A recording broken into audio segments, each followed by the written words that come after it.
Hello everyone and welcome back to my YouTube channel Civil Life. तो हम पढ़ रहे थे भारत की खोज और उसके चैप्टर 2 चल रहा था और ये उसका आखिरी सब टॉपिक है जन संस्कृति। इसके बाद चैप्टर 2 पूरी तरह कंप्लीट हो जाएगा। इसके बाद में शुरू होगा ऐतिहासिक पार्ट कि अब उन्होंने आगे किस तरह से भारत की तलाश की इतिहास के तौर पर। तो चलिए शुरू करते हैं। मैंने वर्तमान समय में भारतीय जनता के गतिशील जीवन नाटक को देखा। ऐसे अवसर पर मैं अक्सर उन सूत्रों को खोज लेता था जिनसे उनका जीवन अतीत में बंधा है, जबकि उनकी आंखें भविष्य पर टिकी रहती थी। यानी नेहरू जी वर्तमान स्थिति के बारे में चर्चा कर रहे हैं कि आज भारत का विकास जिस तरह भी हो रहा है उसका कहीं न कहीं अतीत से लेना देना है। यानी आज के जो भारतीय समाज है वो अतीत से बंधी हुई है और भविष्य की तरफ अग्रसर है, भविष्य के बारे में सोच रही है।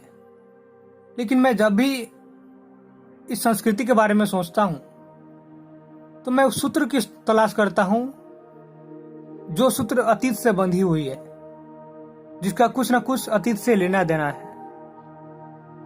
तो इस सब टॉपिक में हम यही देखेंगे कि किस तरह से संस्कृति का निर्माण होता है। अब तक जो भी हम संस्कृति की चर्चा करते आ रहे हैं कि हमारी संस्कृति ऐसी है, हमारी संस्कृति की क्या खासियत है, तो इसमें हम ये देखें कि संस्कृति बनती कैसे है, इसका प्रभाव किस तरह से पड़ता है लोगों के ऊपर। हर जगह मुझे एक सांस्कृतिक पृष्ठभूमि मिली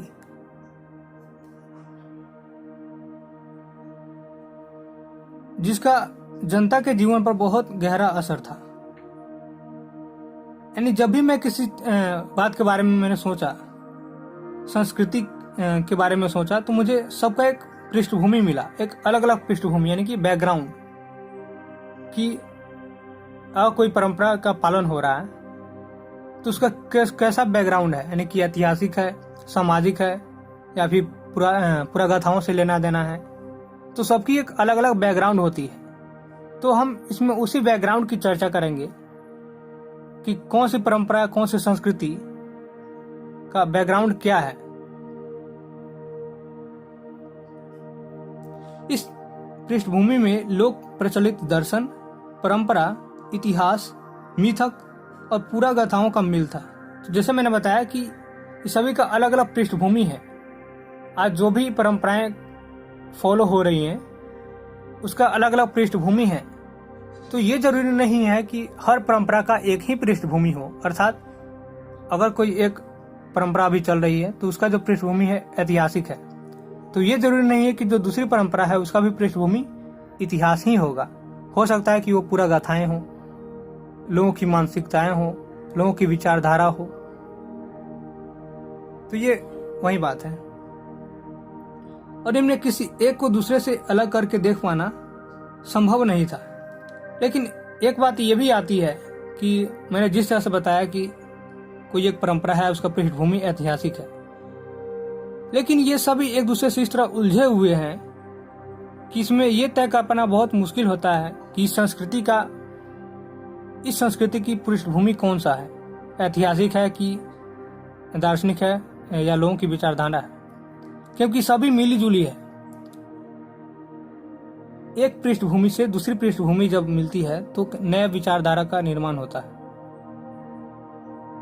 जैसे अगर किसी दो व्यक्ति पास अलग अलग विचार हैं तो वो दोनों मिलाकर एक दूसरा विचार, एक नया तीसरा विचार बना लेते हैं और उसके आधार पर कोई काम करते हैं। उसी तरह से यहां भी है।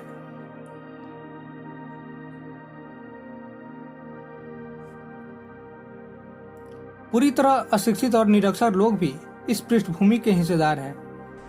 और ऐसा नहीं है कि जो लोग इतिहास नहीं पढ़े, जो इतिहास नहीं जानते हैं, केवल परंपराओं को ही पालन करते हैं, या प्रचलित जो दर्शन है या पूरा कथाओं तो सुनते ही थे, तो ऐसा नहीं है कि इसमें लोगों की हिस्सेदारी नहीं है। जो पढ़े लिखे लोग नहीं है,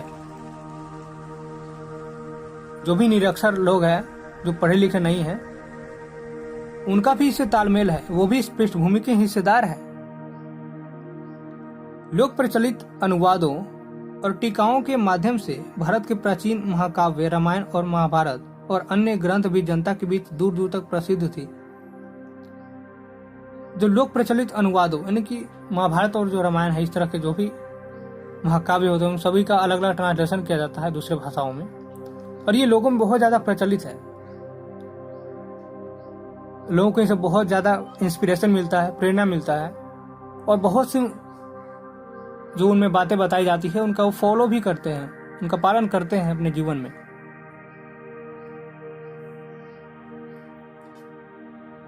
हर घटना कथा उनका नैतिक अर्थ लोकमानस पर अंकित था।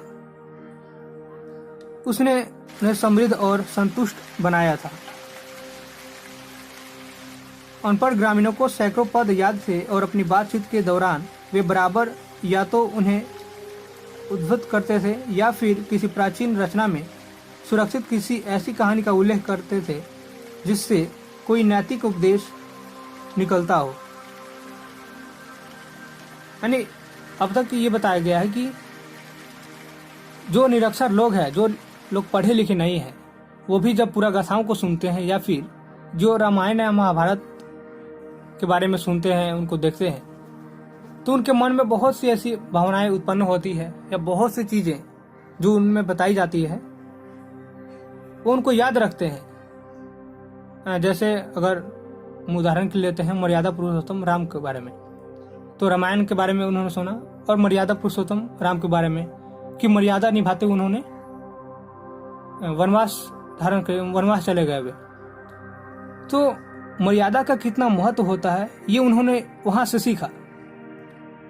उसी तरह से वचन का क्या महत्वपूर्ण होता है, क्या महत्व होता है वचन का, ये भी उन्होंने वहां से सीखा। तो इसी तरह से हमारी संस्कृति का धीरे धीरे निर्माण हुआ, हमारी संस्कृति बनती गई। और उन्हें बहुत सुनने के पद भी, सैकड़ों पद उनके याद भी रहते थे, क्योंकि बार बार उन्हें देखते थे तो उन्हें याद भी हो जाता था। और इतना ही नहीं, वे जब अपनी नॉर्मल बातचीत करते थे तो उसके दौरान उसमें से कुछ पद बोल भी देते थे या कुछ उदाहरण भी देकर समझाते थे लोगों को। अगर कोई झगड़ा कर रहा है तो अगर कोई हठीला है तो उसे उदाहरण देते दुर्योधन के बारे में कि देखो दुर्योधन किस तरह हट करता रहा और आखिरी परिणाम क्या निकला। तो इस तरह से वो उनका अपने बातचीत के दैनिक जीवन में भी उनका इस्तेमाल प्रयोग करते रहे। रोजमर्रा की जिंदगी के मसलों के बारे में भी सीधी बातचीत को ये देहाती लोग जब इस तरह से साहित्यिक मोड़ देते थे तो मुझे बहुत आश्चर्य होता था। नहीं कि नेहरू जी ये बता रहे हैं कि जब इस तरह का मैं देखता था, अक्सर तो मैं घूमता ही था यहाँ वहाँ, तो जब मैं इस तरह की बातें देखता था तो मुझे आश्चर्य होता था इस बात पर, यदि मेरे मन में लिखित इतिहास और लगभग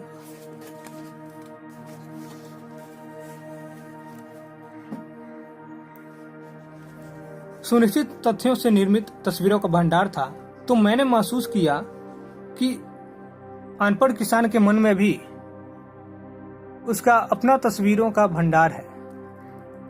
यह बात अलग है कि उसका स्रोत पूरा कथाएं और परंपरा और महाकाव्य के नायक नायिकाएं ही अधिक थीं और इतिहास बहुत कम। तो उन्हें आश्चर्य किस बात से होता था कि मेरे मन में जो विचार है, मेरे मन में जो तस्वीरें हैं, जैसा कि पिछली बार में हम पढ़े थे कि मातृभूमि की तस्वीर, तो सबकी सोच अलग अलग होती है, तो सबके मन में मातृभूमि की अलग अलग तस्वीरें आती है।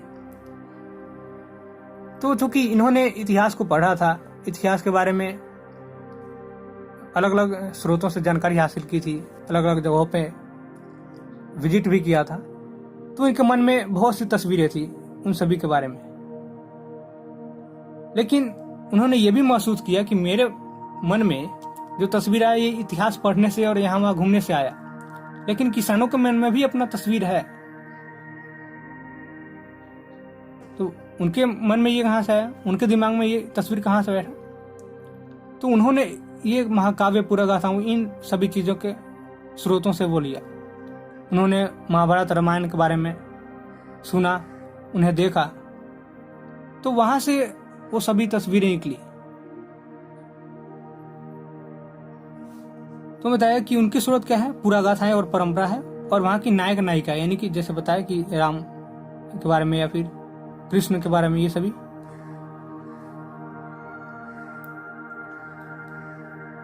और इतिहास बहुत कम, क्योंकि उन्होंने पढ़ाई बहुत ही, किसान लोग बहुत कम पढ़े लिखे होते हैं, इसलिए इतिहास बहुत कम है। उनका जो स्रोत है अधिकतर क्या है, पूरा गाथाएं हैं, परंपराएं ही है, और महाकाव्य के नायक नायिका है। 30 पर भी वह बहुत स्पष्ट होता था। मैं उनके चेहरे, उनके आकार और उनकी चाल ढाल को ध्यान से देखता था। उनके बीच बहुत से संवेदनशील चेहरे, बलिष्ठ देह और सीधे साफ अवयवों वाले पुरुष दिखाई देते थे। यानी मैं उनके हर चीजों को ऑब्जर्व करता था। मैं किसानों को देखता था, उनके चाल ढाल को ऑब्जर्व करता था, उनके चलने फिरने, खाने, सभी के तरीकों को ऑब्जर्व करता था। उनमें बहुत से लोग थे जो हठीले थे, संवेदनशील चेहरे के थे और बलिष्ठ थे। बलिष्ठ क्यों? क्योंकि किसान जो है बहुत ही फुर्तीले होते हैं, वो बहुत ज्यादा काम करते हैं, तो उनका शरीर हट्टा कट्टा होता है, बलिष्ठ होता है। जैसे हम लोग जिम में जाते हैं तो क्या करते हैं, शरीर से ज्यादा मेहनत करते हैं, तो किसान तो उससे ज्यादा मेहनत तो अपने खेतों में ही कर लेता है, इसलिए वो बहुत ज्यादा बलिष्ठ होते हैं।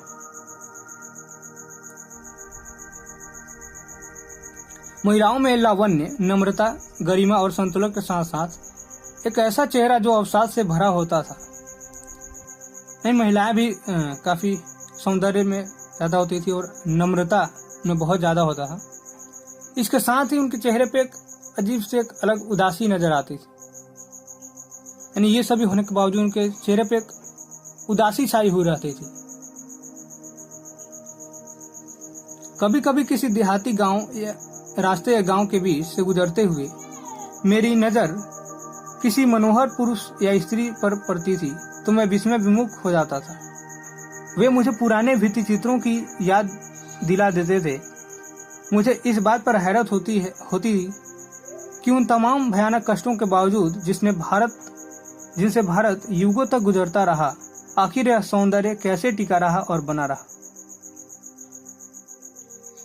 यानी कि अब तक भारत ने बहुत ज्यादा कष्ट झेल लिए।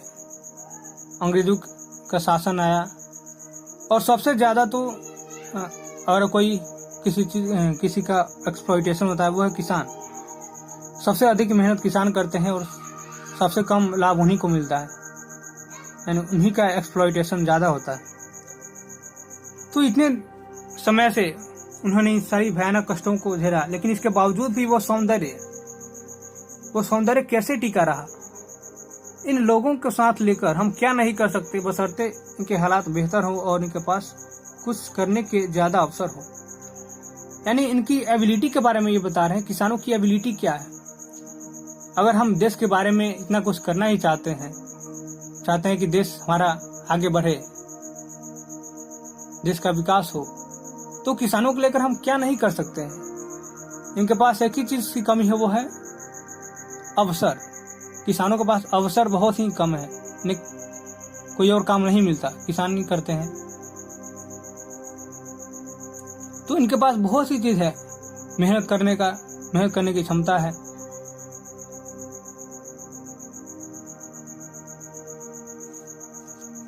चारों ओर गरीबी और उससे पैदा होने वाली अनगिनत विपत्तियां फैली थी और उसकी छाप हर माथे पर थी। यानी कि गरीबी कितना था इसे व्यक्ति को देखकर ही पता लगाया जा सकता था। जिंदगी को कुचलकर विकृत और भयंकर रूप दे दिया गया था। इस विकृति से तरह तरह के भ्रष्टाचार पैदा हुए और लगातार अभाव और असुरक्षा की स्थिति बनी रही। किसान लोग सुरक्षित भी नहीं होते थे। आप पुरानी मूवी देखिएगा तो उसमें पता चलेगा कि किसान, अगर कोई रोड बना रहा है, अगर बीच में किसान का जमीन आ गया तो वहां से निकाल देते। किसान को बोलते थे कि तुम्हारी जमीन से निकाल दी है, कुछ पैसे लेना है तो लो, नहीं तो जाओ। यानी ऐसी स्थिति थी। तो लोगों के बीच, किसानों के बीच में ज्यादा अभाव रहता था और असुरक्षा रहता था हमेशा। नहीं, ये भी नहीं पता कि आज जिस भूमि पर हम खेती कर रहे हैं वो कल हमारे पास होगी या नहीं होगी। यह सब देखने में सुखद नहीं था, पर भारत की असलियत यही थी। भले ही आज हम इतनी विकृतियों की चर्चा कर रहे हैं, इतने दुखों की चर्चा कर रहे हैं किसानों की। ये देखने में सुखद नहीं था, लेकिन असलियत यही है। इसीलिए तो ये कहा कि भारत की खोज हो रही है, कि उस असली भारत के बारे में हम जान रहे हैं, जो है लेकिन हम आंखों से देख नहीं रहे।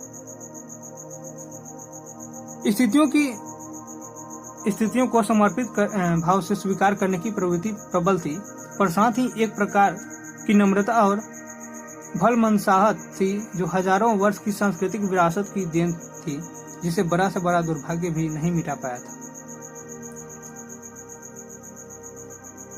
जब किसानों ने इतनी सारी दुख झेले तो उन्होंने परिस्थितियों से क्या करना, परिस्थितियों से समझौता कर लिया, वह कि जैसा चल रहा है वैसा चलने दो। तो परिस्थितियों को समर्पित भाव से स्वीकार करने की प्रवृत्ति प्रबल थी, यानी कि ऐसा नहीं कि वो विरोध करना शुरू कर दी, लेकिन एक साथ में इसके साथ ही एक नम्रता और भलमनसाहत थी जो हजारों वर्षों से सांस्कृतिक विरासत की देन थी, जिसे बड़ा से बड़ा दुर्भाग्य भी नहीं मिटा पाया।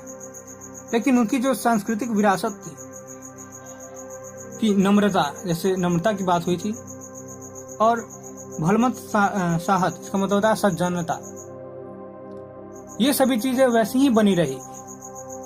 बहुत से जैसे कि परिस्थितियों के अनुसार लोगों के रवैये बदल जाते हैं,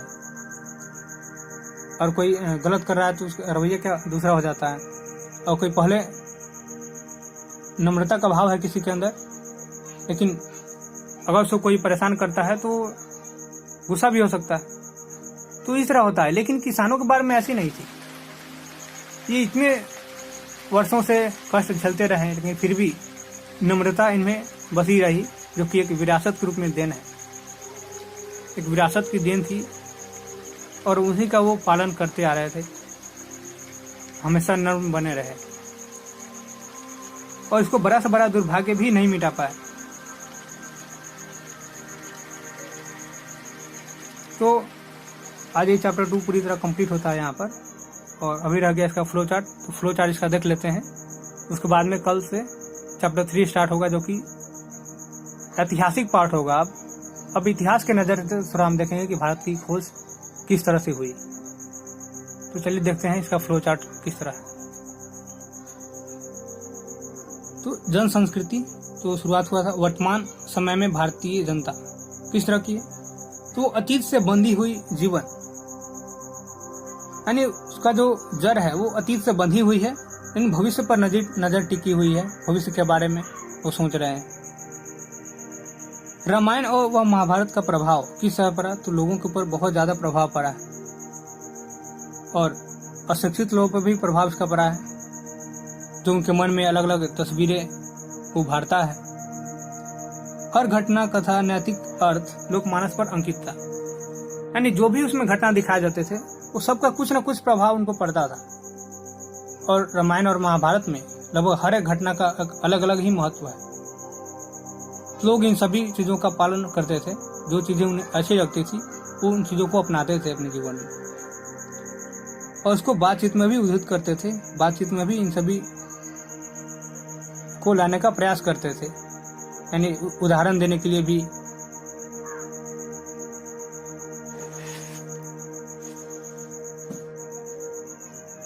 भारतीय किसानों की स्थिति, भारतीय किसानों की क्या स्थिति है, तो उसमें कुछ पॉइंट्स है, जैसे कि कष्टकारी जीवन बहुत ही ज्यादा कष्टकारी था, लेकिन मेहनती बहुत ज्यादा थे, के साथ में गरीबी तो है ही, अनपढ़ थे, और पारंपरिक जीवन के हिसाब से वे चलते थे। इसलिए तो वो नम्रता और भलमनसाहत बनी रही इतने कष्टों के बावजूद। और महाकाव्यों के नायक नायिकाओं से प्रभावित, महाकाव्य के जो भी नायक नायिकाएं होती थी जो उनमें रोल करते थे, उनका बहुत ज्यादा प्रभाव होता था उन लोगों पे। बेहतर हालात के लिए अवसरों की जरूरत, ये अवसर की जरूरत होती थी, यानी बेहतर हालात उनके कब होंगे, इतनी सारी समस्याएं हैं, अनपढ़ हैं, कष्टकारी जीवन जी रहे हैं, मेहनती है, मेहनत करते हैं खूब, लेकिन वो फिर भी गरीब है। तो ये सभी स्थिति कैसे सुधरेगी? जब उन्हें अवसर मिलेगा अलग अलग चीज़ों को करने के लिए। तो नेहरू जी ने ये बताया कि यदि उन्हें अवसर दिया जाए तो हम बहुत कुछ कर सकते हैं। किसानों की अतिरिक्त समस्याएं हैं, क्योंकि असुरक्षा है, भ्रष्टाचार है बहुत ज़्यादा फैला हुआ, और परिस्थितियों से समझौते का भाव है। यानी वे हमेशा ये सोच कर चलते हैं कि जो भी परिस्थितियां उससे समझौता कर लेते हैं, जिस तरह जीवन चल रहा है चलने देते हैं। तो ये सभी रही जन संस्कृति के अंतर्गत। तो यहीं पे चैप्टर 2 पूरी तरह कंप्लीट होता है। तो मिलते हैं अगली वीडियो में, तब तक के लिए धन्यवाद।